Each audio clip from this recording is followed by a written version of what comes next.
All right, let's get right into it. We're going to break down a plan to tackle one of society's oldest, toughest problems, crime. And we're not talking about theories or feelings here. We're talking about a strategy driven by cold, hard data. But first, let me just ask you something. What if committing the worst crime imaginable was basically a coin flip? Seriously, a 50-50 shot. Would that change how you feel about safety? Because here's the thing. That's not some hypothetical. Right now, in the U.S., that is the actual statistical chance of getting away with murder. 53%. That number is, well, it's shocking. And it's a huge red flag that points to a fundamental breakdown somewhere in our justice system. So let's dig in and figure out why that's happening. So if you flip that 53% number on its head, you get what's called the national murder clearance rate. And it's at an all-time low of just 47%. What that really means is for every 100 murders committed, 53 of them go completely unsolved. It is literally a coin flip. Okay, so why? Why are so many cases going cold? Well, there are a few big reasons. For one, witnesses just aren't cooperating like they used to. The nature of the crimes has also changed. We're seeing fewer domestic homicides and more random stranger-on-stranger violence, which is way harder to solve. On top of that, you have a tidal wave of digital evidence that departments are totally unequipped to handle, and a massive staffing crisis as the most experienced detectives are all heading for retirement.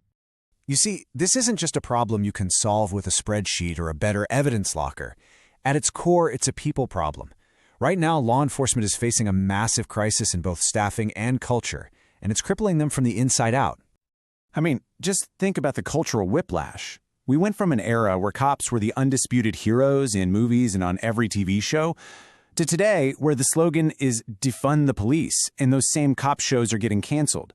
Now, the desire to serve is still there for a lot of people, but the stigma that's now attached to the job has made recruiting next to impossible. And this crisis has real dangerous consequences. To fill empty spots, some departments are forced to lower their hiring standards. In Memphis, they actually hired known criminals, and one of them went on to murder someone. This is like a scary echo of the old LAPD Rampart scandal, where they literally recruited gang members. And all of this is happening while veteran officers are taking early retirement in record numbers. So how in the world do you fix this broken pipeline? Well, here's a pretty novel idea. Think of it like a Teach for America, but for law enforcement. You've got two massive problems in the country, a police staffing crisis and a student debt crisis. So what if you solve them together? You recruit bright college grads, offer to completely wipe out their student debt, and in exchange they give you 2 to 4 years of service as either an officer on the street or a data analyst behind a desk. You know, sometimes a huge part of recruiting is just changing the image of the job. You're not going to believe this story from Las Vegas. The department got these new Tesla Cybertrucks for their fleet, and they look so cool that Dr. Dre, the guy famous for the song F the Police, he saw one and he asked the cops if he could take a picture with them in front of it. It's all about making the job look cool and attracting a new generation. Okay, so fixing the people problem is one half of the equation. The other half? Technology. And let's be really clear here. This is not about militarizing the police. This is about making them smarter. It's about shifting from brute force to pure intelligence. When you boil it down, society really has two ways to try and stop crime. You've got the Singaporean model, which is all about extremely harsh punishments. Or you have the intelligence model. And this one isn't focused on how severe the punishment is, but on how certain it is. The whole idea is that the absolute certainty you will get caught is a far bigger deterrent than anything else. And technology is what makes that certainty possible. So what does this intelligence-led model actually look like? Well, it's built on a modern tech stack. You've got sensors out in the world, like gunshot detectors and smart cameras.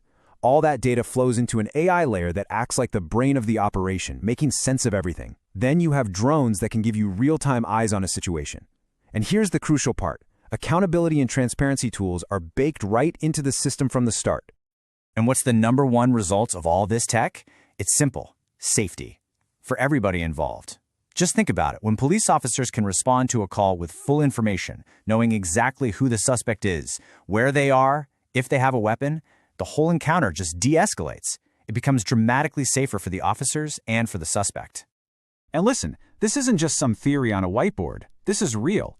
In Las Vegas, after they implemented cameras and drones, police shootings of suspects dropped by an incredible 75%. That's not a small adjustment. That's a massive, life-saving reduction in violent outcomes. Now, this amazing technology is great, But it can't just exist on its own, right? It doesn't work in a vacuum. For any of this to be truly effective, it needs to be supported by the right policies, prosecutors who are actually willing to use the evidence, and some pretty innovative ways to pay for it all. And that brings us to the biggest roadblock: money. Here's the problem in a nutshell. If you look at the budget for a typical police department, pretty much all of it, we're talking 99%, goes to personnel costs, salaries, benefits, the whole deal. That leaves less than 1% for investing in the very technology that could completely transform the entire force. So how do you get around that? This is where public-private partnerships come in, and it's a brilliant idea. Think about a big company like Lowe's, which deals with a ton of retail crime. For them to make, say, $1 million investment in their local police department's tech, that's a rounding error on their budget. But for the police department, that tiny slice of funding is enough to completely modernize their operations. It's a total win-win. Lowe's gets safer stores, and the entire community gets safer. So let's pull all these pieces together now. You have the right people equipped with the right products, all supported by the right policies. What does the future of public safety actually look like when you do that? What's the end game here? Well, it looks like something you could call intelligent, precise policing.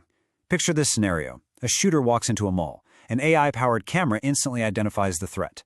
A drone launches automatically, flies over, confirms the suspect's identity from a tattoo, and tracks their every move. It then guides 2 plainclothes officers to make a quiet, safe arrest. The whole thing is over before anyone in the mall even knew something was wrong. That's not science fiction. That's happening today. And you know, this technology isn't just about stopping threats. It has a deeply human impact, too.